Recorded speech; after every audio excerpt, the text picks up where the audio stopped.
आज है 19 मार्च 2025 दिन बुधवार। न्यूज 80 पर यूपी की सुर्खियों में आपका स्वागत है। चलिए देखते हैं यूपी की 15 खबरें फटाफट अंदाज में। नेशनल हाईवे पर सफर करना 1 अप्रैल से महंगा हो जाएगा क्योंकि NHAI टोल टैक्स दरें बढ़ाने की तैयारी कर रही है। इसका असर 2 पहिया, 4 पहिया और भारी वाहनों पर पड़ेगा। लखनऊ सहित विभिन्न हाईवे टोल प्लाजा पर नई दरें 31 मार्च की मध्यरात्रि तक अपडेट हो जाएगी। बीते वर्ष लोकसभा चुनाव के कारण अप्रैल में बढ़ोतरी नहीं हुई थी, लेकिन जून में नई दरें लागू की गई थी।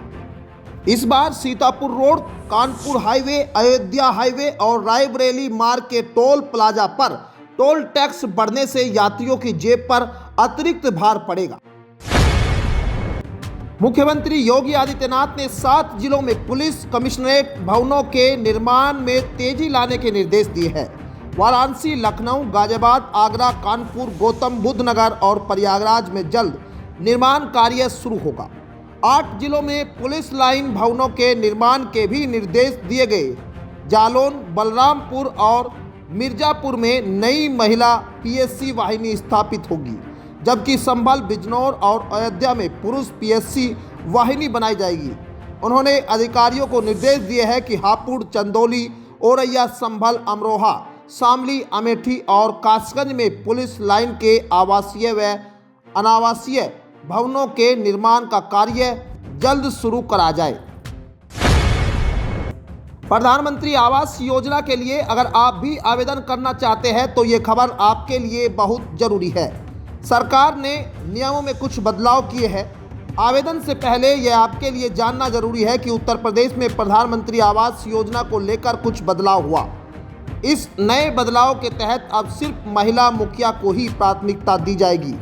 यानी अगर किसी घर का मुखिया पुरुष है तो उसे योजना के तहत तब तक लाभ नहीं मिलेगा जब तक कि वह किसी महिला का नाम मुखिया के तौर पर नहीं जुड़वाता। दरअसल बता दें कि इस नए बदलाव से महिलाओं को और मजबूती मिलेगी। देश के सबसे बड़े बुनियादी ढांचा प्रोजेक्ट्स में एक नोएडा इंटरनेशनल एयरपोर्ट के संचालन में लगातार देरी हो रही है।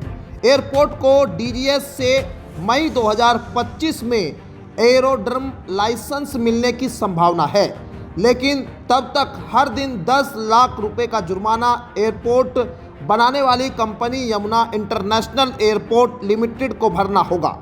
नोएडा इंटरनेशनल एयरपोर्ट लिमिटेड के CEO डॉक्टर अरुणवीर सिंह के अनुसार नोएडा इंटरनेशनल एयरपोर्ट के तय समय पर पूरा न होने के कारण 29 सितंबर 2024 से कंपनी पर प्रतिदिन 10 लाख रुपए का जुर्माना लगाया जा रहा है। यानी अब तक करीब 24 करोड़ रुपए का जुर्माना भरना पड़ चुका है। देश के सबसे ज्यादा आबादी वाले राज्य उत्तर प्रदेश में एक नई टाउनशिप बसने जा रही है। ये पूरे 6000 एकड़ में फैली होगी।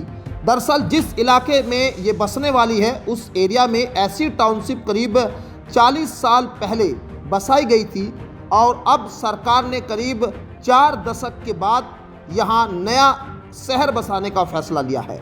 यहाँ लोगों को रेजिडेंशियल और कॉमर्शियल प्लाट्स दोनों उपलब्ध होंगे। ये टाउनशिप लखनऊ के बक्सी का तालाब एरिया में बसने जा रही है। बता दें, लखनऊ विकास प्राधिकरण ने इस 6000 एकड़ की टाउनशिप का प्लान बना लिया है। इसके लिए जमीन का सर्वे भी शुरू किया जा चुका है।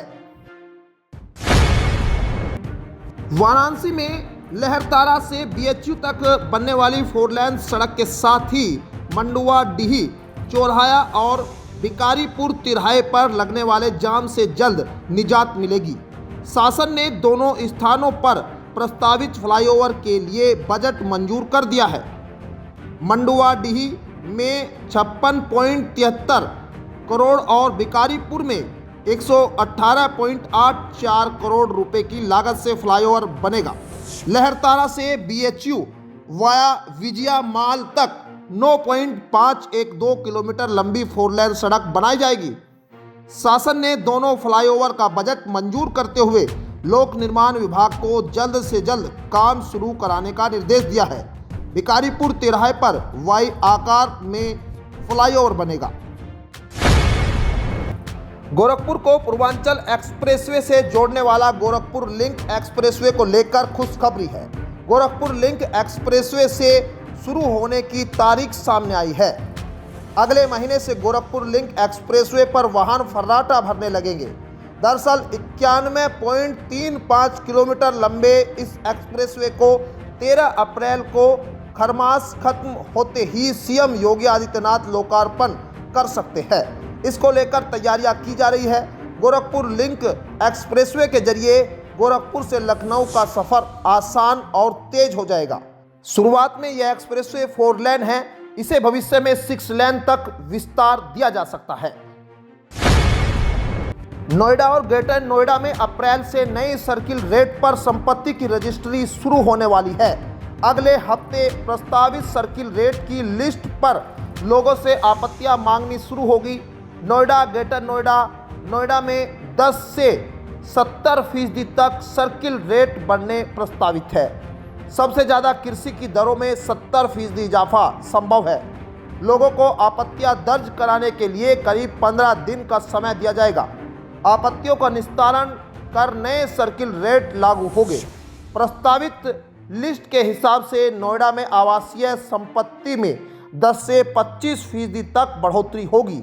इनमें शहरी इलाके में 10 से 15 और ग्रामीण इलाके में 25% सर्किल रेट बढ़ाए जाएंगे। राष्ट्रीय राजमार्ग का सफर करना आपके लिए महंगा होने जा रहा है, जिसकी वजह से अब आपको ज़्यादा पैसे देने पड़ेंगे। National highway authority of India की ओर से एक बार फिर से टैक्स की दरें बढ़ाने की तैयारी की जा रही है। इसका असर भारी वाहनों से लेकर 2 पहिया वाहन और 4 पहिया वाहनों पर भी पड़ेगा। नई टोल टैक्स दरें 1 अप्रैल से लागू करने की तैयारी की गई है। राजधानी लखनऊ की बात करें तो NHAI के अंतर्गत आने वाले टोल की दरों की सूची मार्च के आखिरी सप्ताह 31 तारीख की मध्य रात्रि तक अपडेट कर दी जाएगी, जिसके बाद से टोल टैक्स की दरें बढ़ जाएगी। प्रधानमंत्री नरेंद्र मोदी ने लोकसभा में महाकुंभ के आयोजन में योगदान देने वालों का आभार जताया है। लोकसभा में नेता प्रतिपक्ष राहुल गांधी ने कहा कि वह महाकुंभ पर पीएम मोदी के दिए बयान का समर्थन करते हैं। हालांकि उन्होंने आरोप लगाया कि पीएम मोदी ने महाकुंभ भगदड़ में जान गंवाने वालों को श्रद्धांजलि नहीं दी। इतना ही नहीं, राहुल गांधी ने आरोप लगाया कि विपक्ष को बोलने नहीं दिया गया। लोकसभा में नेता प्रतिपक्ष और कांग्रेस सांसद राहुल गांधी ने संसद परिसर में प्रधानमंत्री मोदी के महाकुंभ पर दिए गए वक्तव्य पर कहा, मैं प्रधानमंत्री मोदी की बात का समर्थन करना चाहता था। कुंभ हमारी परंपरा है, संस्कृति है और इतिहास है। औरंगजेब की कब्र हटाने को लेकर विवाद थमने का नाम नहीं ले रहा है। योगी सरकार में मंत्री कपिल देव अग्रवाल ने इसे लेकर समाजवादी पार्टी और दूसरे विपक्षी दलों पर निशाना साधा है। उन्होंने कहा कि औरंगजेब का इतिहास देश को तोड़ने वाला रहा है। ऐसे लोगों का नामो निशान मिटा देना चाहिए। अगर इनकी कब्रों पर सजदे पड़े जाएंगे तो देश के लिए बहुत शर्मनाक है। कहा कि औरंगजेब का इतिहास बहुत दुर्दांत रहा है, देश को तोड़ने वाला था। छत्रपति शिवाजी महाराज ने औरंगजेब के छक्के छुड़ाकर उन्हें भगाने का काम किया है। यूपी के बहुचर्चित दिहुली सामूहिक नरसंहार मामले में अदालत ने 44 साल बाद फैसला सुना दिया है। इस नरसंहार मामले में अदालत ने 3 दोषियों को फांसी की सजा सुनाई है। इस हिंसा में 24 दलित समुदाय के लोगों की हत्या कर दी गई थी।